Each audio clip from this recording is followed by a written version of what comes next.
Lesson from a tragedy. The indigenous community and settler in Andaman and Nicobar Islands must be equal stakeholder in a common future.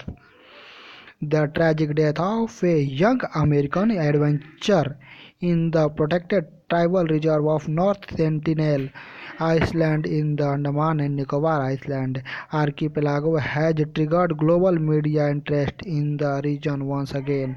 Much of the debates on the alleged killing of John Allen Cow by hostile Islander remain focused on the intent, circumstances, and tragic upshot. The final or eventual outcome or conclusion of a discussion, action, or series of events of his misadventure, while other raise larger and more disturbing question about the North Sentinel, a tribal community at large, and the efficacy of the Indian government's tribal welfare policy.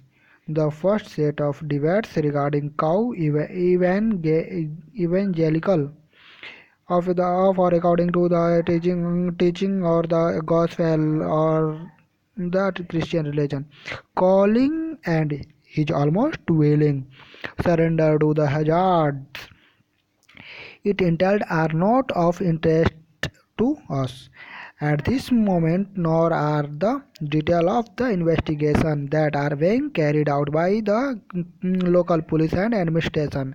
Understanding hostility. What is of greater significance is the commentary on the hostility of the Sentinel Islander and the many experiences of heroic contact by visiting anthropologists and government officials. The broader media interest is in the peculiar and almost brutal hostility displayed by the Sentinel Islanders toward the outsider. Some see it as sign of a pathological primitivity and the result of complete isolation from civilization, while others interpret it as an effect of the historical memory of colonial brutality. Given the fact that we do not know their language nor have had any opportunity to understand their varied gesture of hostility, it is hard to come to any definitive answer. But it is the question of isolation that demand more critical attention. We are not entirely sure if it can be established that Sentinel or the Sentinel Jarvas, as they were classified in colonial records, were or are completely isolated. Both colonial records and census report up to 1931 reveal that officials did set foot on the islands and were able to walk through it to collect information. The Government of India's own official contact photographs from the 1970s onward reveal interesting signs that question the complete isolation thesis. If we carefully analyze this visual record, we can see how the shape of Sentinel's outrigger canoes has changed, and how they continue to use large quantities of iron to make edge blades and arrowheads. We also notice a small glass beads necklaces around their neck. Where are these glass beads, trinkets, large tarpaulin sheets, and ready supplies of iron coming from? Different images. Image of angry sentinels pointing at or shooting arrows at a passing helicopter or at the sight of an incoming boat abound in the media. Yet, while these images remain in constant circulation, there are other images of them receiving coconut, bananas, and other gifts from government contact parties. Out of anthropological survey of India's recorded 26 visits to the islands, it is stated that seven were met with overt hostility. In other words, the argument that the hostility of the Sentinels is chronic or pathological need to be seen in perspective. Evidently, the Sentinel Islander decide what kind of vegetation pose a threat to their survival or dignity, and what are safe or useful. Their hostility towards the outsider is then to be regarded as a strategic and deliberate and therefore key to their survival. Some have asked why the Indian state cannot devise a method by which the sentinels could be pacified and brought under the welfare net.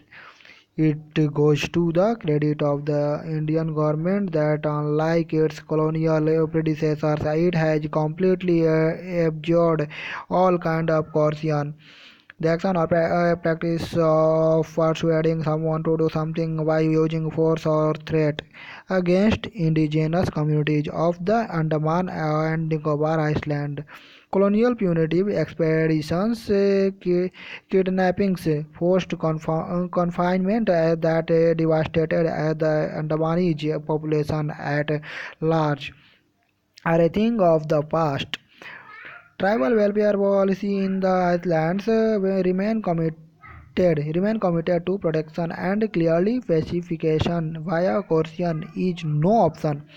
The policy today is to ensure protection but also to accept their right to self-determination, nuancing protection. Yet here is where the problem begins. Policies of protection demand a strong surveillance infrastructure, empowered staff, coordination among police, forest, and welfare agencies, and more importantly, investment in projects of sensitization. The settler population on the islands clearly remain conflicted.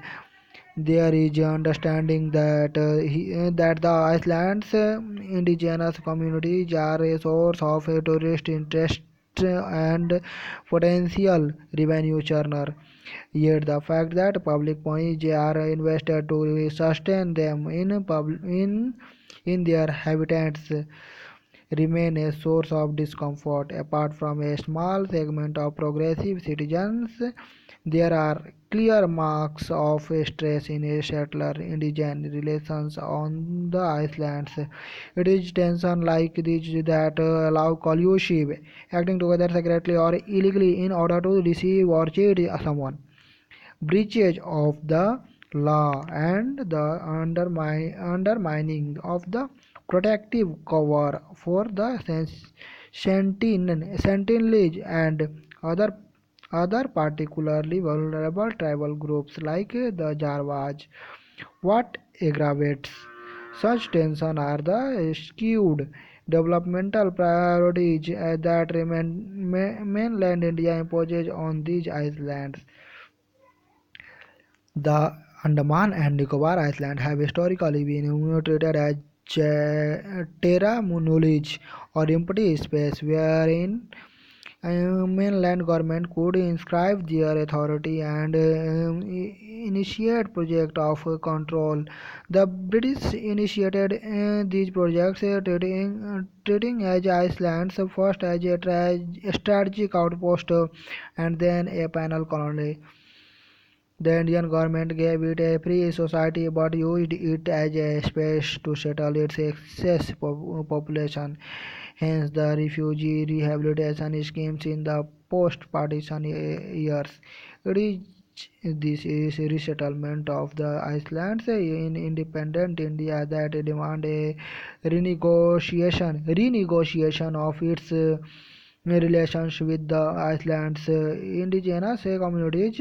They had to be protected and cared for, but moved out of their original forest habitats into newly designed tribal reserves as a result of continuous settlement and often ill-conceived development projects on the islands over the past 6 decades. These reserves have become increasingly vulnerable to the intrusion of poachers, encroachers, and tourists. Looking ahead, we hope that we will be able to draw a few lessons from the unfortunate death of John Allen Coe and question the why in which mainland India view the island from a distant perch in New Delhi.